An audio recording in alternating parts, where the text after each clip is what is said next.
একটা ধনী মেয়ের সাথে প্রেম হয় আমার। মেয়েটার নাম জ্যোৎস্না, দেখতে পরীর মতো পাতিলের তলা, কিন্তু বাবার টাকায় চকচক হয়ে ঘোরাফেরা করে, তাই দেখতে পরীর মতো লাগে। যাই হোক, কোটিপতি ধনীর দুলালির সাথে প্রেম করতেও ভয় লাগে। কি জানি কোন দিন জ্যোৎস্নার বাবা জেনে যায় আমাদের প্রেমের ব্যাপারে।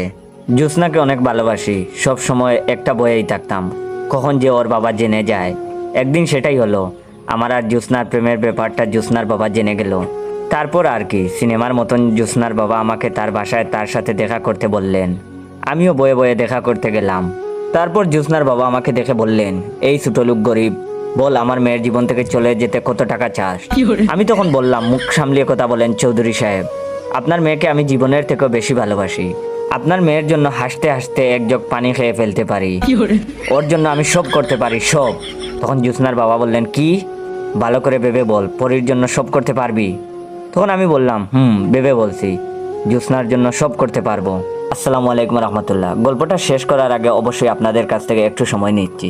তো আপনারা অনেকের ভিডিওতে কমেন্ট করেন যে এটার অরিজিনাল টিকটক আইডি কোনটা, বা আমার ভিডিওতে কমেন্ট করেন অরিজিনাল টিকটক আইডি বা পেজ কোনটা। আমার অরিজিনাল টিকটক আইডির নাম ইওর জয়, 6 লক্ষ এর উপরে ফলোয়ার আছে, প্লাস আমার পেজের নামও ইওর জয়। ইওর জয় লিখতে সবগুলা ক্যাপিটাল অক্ষর ব্যবহার করতে হবে। আমার পেজের ফলোয়ার হচ্ছে 2000-এর কাছাকাছি, তো অবশ্যই ফেক রিয়েল যাচাই বাছাই করবেন। তখন আমি তার বাবাকে বললাম, আমি ভেবে বলছি, আমি জ্যোৎস্নার জন্য সব করতে পারবো। তখন জ্যোৎস্নার বাবা বললেন, ওকে ঠিক আছে, ডিম পেড়ে দেখা। তখন আমি বললাম, পারবো না। তখন জ্যোৎস্নার বাবা বললেন, তাহলে পাখির মতো শূন্যে উড়িয়ে দেখা। তখনও আমি বললাম, পারবো না। তখন জ্যোৎস্নার বাবা বললেন, তাহলে কুত্তার মতো ডেকে দেখা। আমি বললাম, এটাও পারবো না। তারপর জ্যোৎস্নার বাবা বললেন, তাহলে বললি কেন জ্যোৎস্নার জন্য সব করতে পারবি? এই বলে লাঠি দিয়ে তাড়া করলো। আমি দৌড়ে এসে পচা ডুবায় পড়লাম। আমার প্রেমের স্বাদ মিটে গেছে।